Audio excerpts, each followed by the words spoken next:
This is a true story.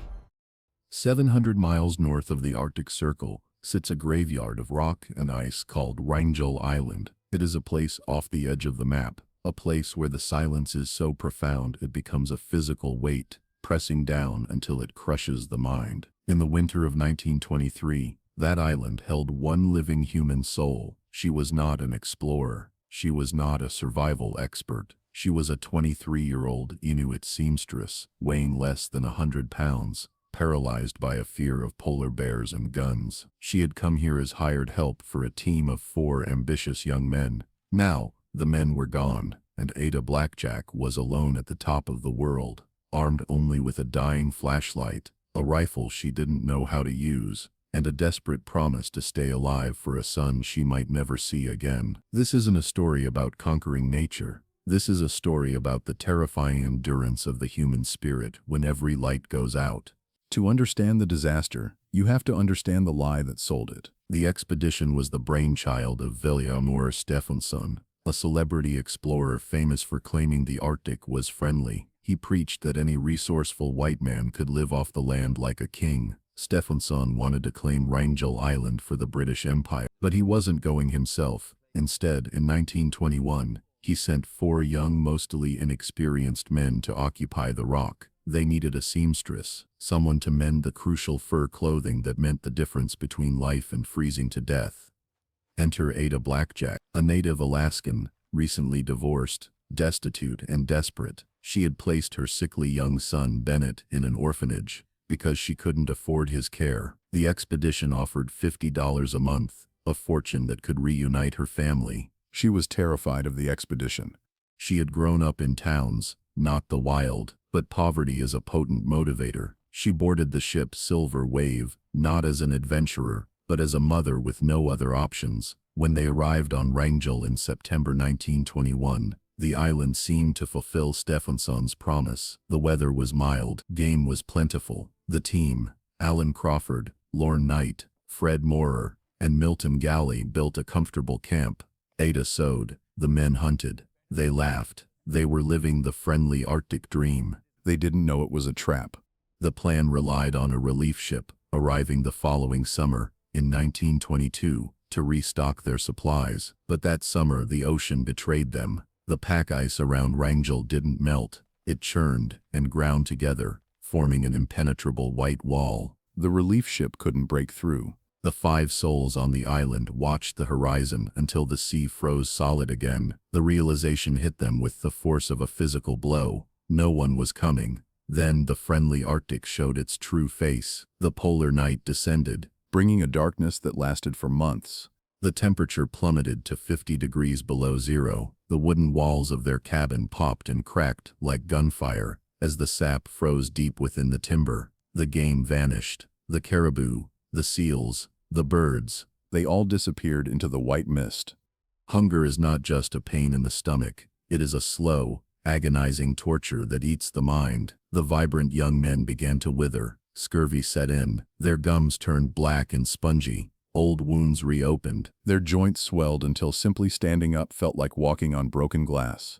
The cabin became a claustrophobic prison, smelling of unwashed bodies, stale sweat, and the metallic tang of fear. Ada, the hired help, the person the men viewed as their intellectual inferior, began to take charge. While the men grew weaker, nursing their pride and failing bodies, Ada rationed the dwindling food. She melted snow for water. She nursed them, wiping their fevered brows with cold rags, becoming the emotional anchor as the cabin filled with the stench of sickness and despair. By January 1923, the situation was terminal. They were starving.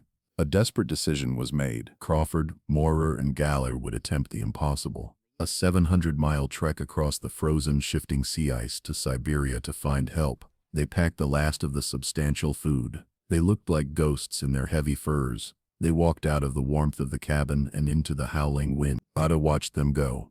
3 small black specks, slowly swallowed by the blinding white void.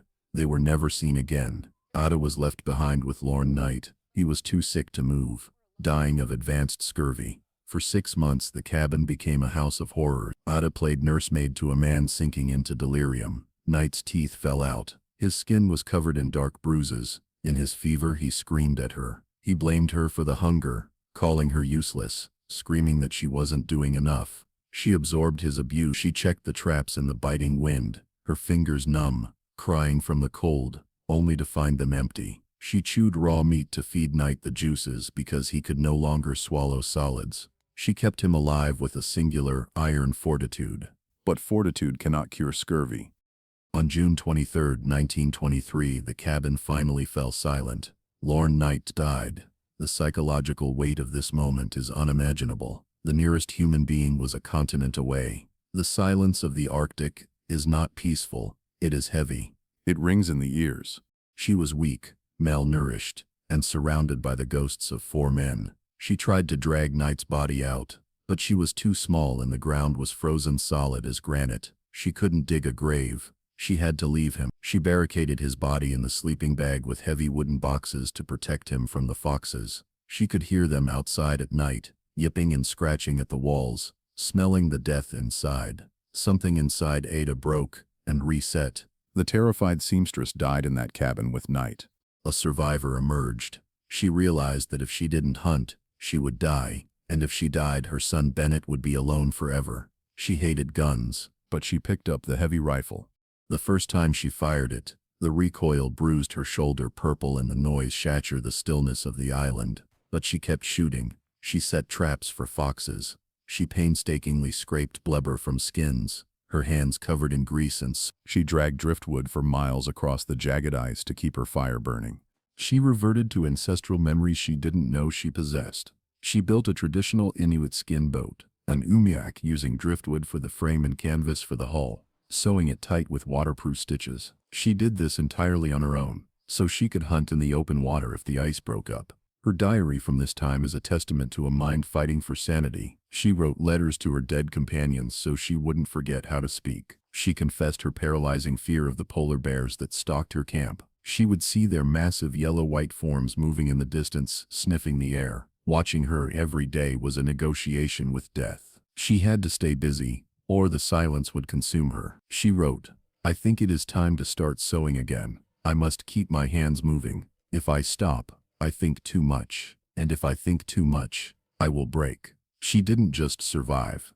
In the most hostile environment on Earth, completely alone, she mastered her world. August 20th, a sound cut through the air. Not the wind, not the ice, but the thenical chugging of a steam engine. A relief ship, the Donaldson, finally broke through the summer fog. As the crew rowed ashore, bracing themselves to find a campsite of corpses, they were met by a small Inuit woman walking down to the beach. She was wearing clothes she had sewn herself. Her camp was organized. The food racks had meat. The fire was ready. She was alive. The crew was stunned. The weakest member of the expedition, the afterthought, the woman who was afraid of guns, was the sole survivor. Ada returned to civilization, bringing the tragic news of the others. The press dubbed her the female Robinson Crusoe. But this was the 1920s. The narrative was complicated. Vilhjalmur Stefansson, the man whose lies caused the disaster, tried to paint Ada as a villain to protect his reputation. Others tried to cheat her out of her pay. Ada didn't care about the fame, and she hated the noise of the city. She took her meager earnings, reunited with her son Bennett, and nursed him back to health. She lived out the rest of her days in quiet obscurity in Alaska, dying in 1983 at the age of 85. The story of Ada Blackjack is an uncomfortable mirror. We like to believe survival favors the strongest, the bravest, the loudest. But on Wrangell Island, the explorers died while dreaming of rescue. The seamstress survived by accepting the nightmare and getting to work. Sometimes, the greatest act of heroism isn't a grand gesture. It's just the quiet, stubborn refusal to die today. If you found this story compelling, please hit the like button. It really helps these historical deep dives get seen. And subscribe for more documentaries on the forgotten corners of history. Thanks for watching.